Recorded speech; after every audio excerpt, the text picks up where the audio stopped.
I think this is going to be a first and probably a last in any fresh takes I ever do. We are stopping a recording session because I literally cannot cry anymore today. Yeah, I that can't. that got to me, and it takes a lot for something to like make me hysterical cry. So I'm like, nope, I can't do it.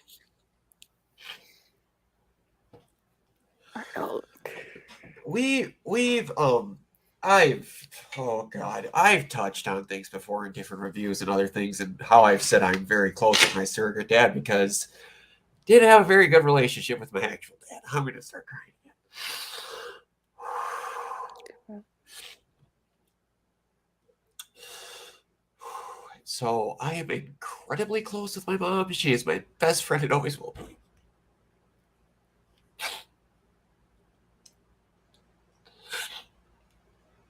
And knowing full well when this episode started that kid was not leaving this episode with her mom, and that she was. I thought that whole time that she was writing her will.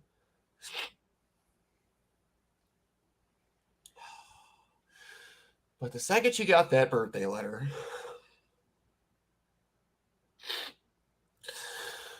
I was done. I was gone. I was crying already, but I couldn't even look at the fucking screen anymore. I was crying so hard.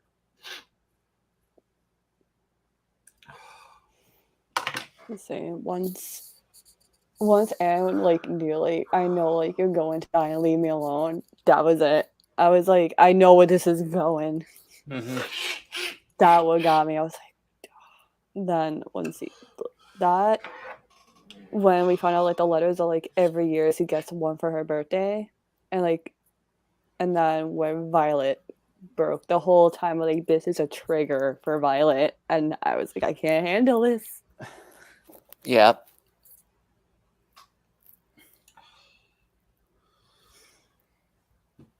Oh, okay. Okay. I wrote notes about something. Oh my god. Okay. So, to add a little bit of levity, I genuinely laughed pretty hard out loud when Violet had to explain what would happen with the tea because the kid literally thought she was a doll.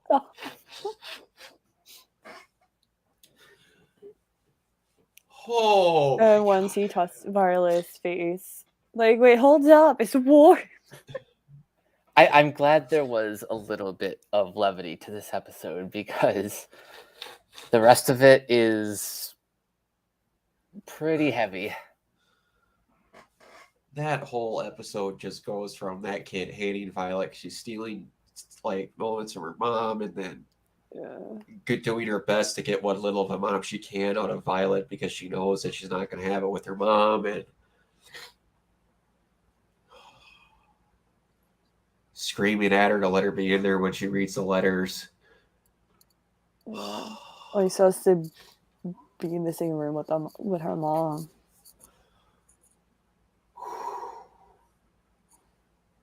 And they could not have gotten a cuter kid. Seriously.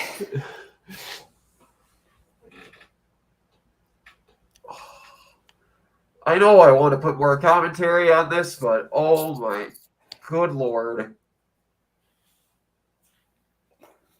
We're too sad. I was warned that this is what was going to happen. By like the end of this series, we would all just be emotional wrecks. Yeah, but we didn't suspect this shit. We have 3 more episodes left without the OVA and the movies. I'm not mentally prepared. I'm going to be a dried out husk on the floor by the time this is done. If the next episode isn't wholesome, I will complain to you because this is your recommendation.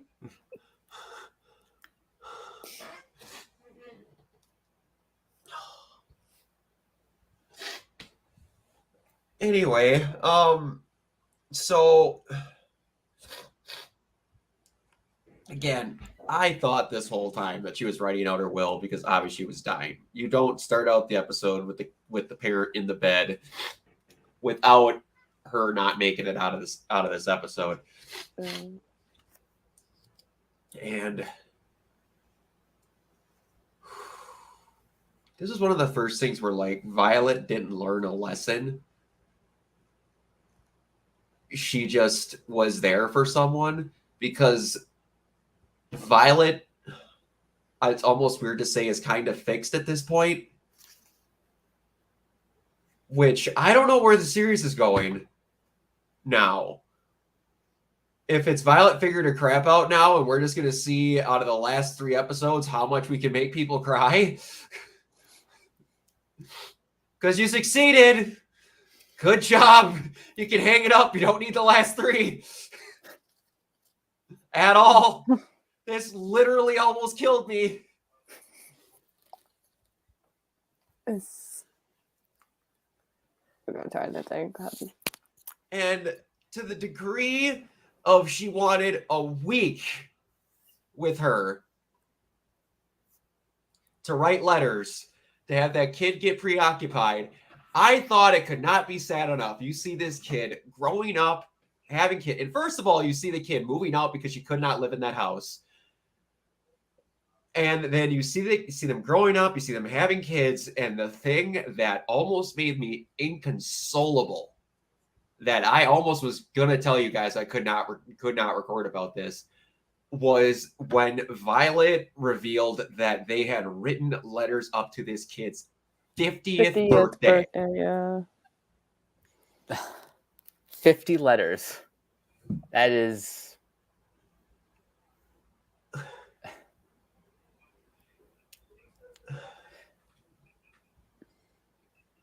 What I'll say is that this episode, if you want to argue that the last episode kind of played like a series finale, I have a feeling the next couple episodes are going to be structured kind of like the Mad Max sequels, where it's just Violet kind of helping other people, even though her arc is kind of complete.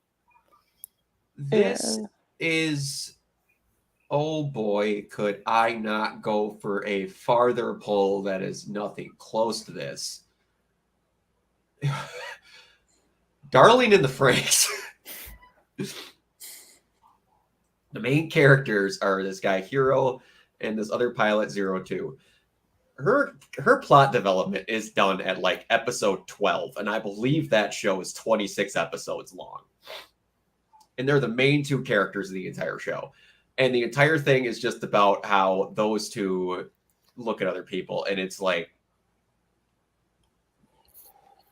I don't know how you keep going on this, where it's like she's consoled with the Major being gone. And now she's just writing letters for the company. Like, are you going to have a rewind bounce back where we find out that he's alive now? I mean, with this episode, it ties into like someone like went through like a similar experience, like losing someone, feeling like they can't move on.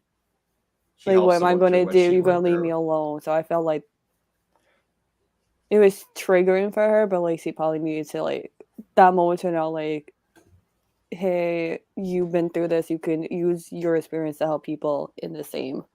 Yeah. It must have been cathartic to write all of those letters for Anne, just so she has a little piece of her mother to carry with her throughout all these years. Yeah. It is, and it very much for her felt like she was getting to be the Major for someone else. To where she got to help write that and be that condolencing and have memories of that person. Like, she doesn't have things left to hold on from him because they don't even have a body.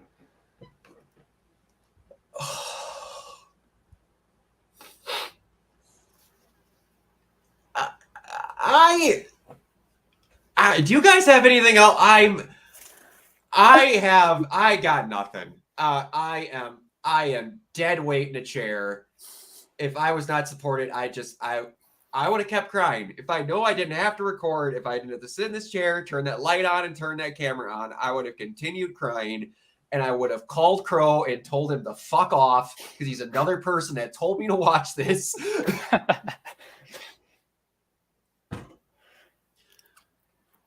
I'm telling you, if the next episode makes me cry, I'm going after you. Because this was your fucking idea. Him. He's the one that wanted to do this. Like the last time I cried at take an full anime was like responsibility. JoJo Part 3 was the last time I cried at an anime. So like,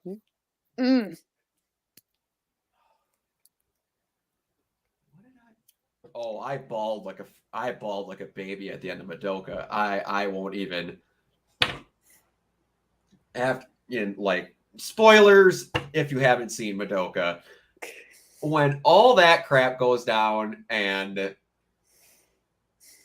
Nui Harume is going through the school and like all that and just trying to remember the little bits she has of Madoka and like their little brothers drawing her in the sand and like she's like, oh, those bows look beautiful. If I had a daughter, I'd want something like that. And just yeah. How oh I didn't watch any more Seraph between this and the last recording. I need to see dumb, stupid action to get this out of my brain. Yeah, you need you need I watched it for visual the end, so medicine. I'm not gonna say anything. I'm just gonna smile and nod. Like, I partially even know how Seraph ends because Crow was like, it gets cliffhangered because they didn't finish writing it because it gets as much written about it as much as Attack on Titan did for a hot minute, so it's not even finished. So I can't even read the manga because it's not done. Yeah, the manga's still ongoing. If I'm not mistaken. We don't know anything about season 2 for that anime.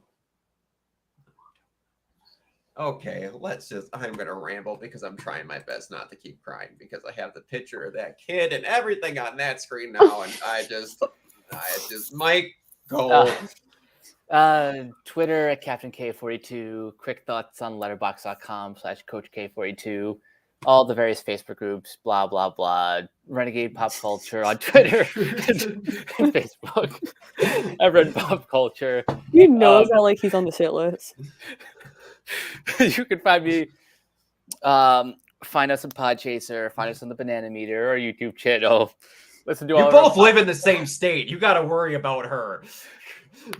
Listen to all of our podcasts on Anchor, Spotify, Apple Podcasts, etc. And last but not least, everything can be found at renegadepopculture.com. Need an escape? So do we. So, Masao, where can you be found outside of Mike's front door?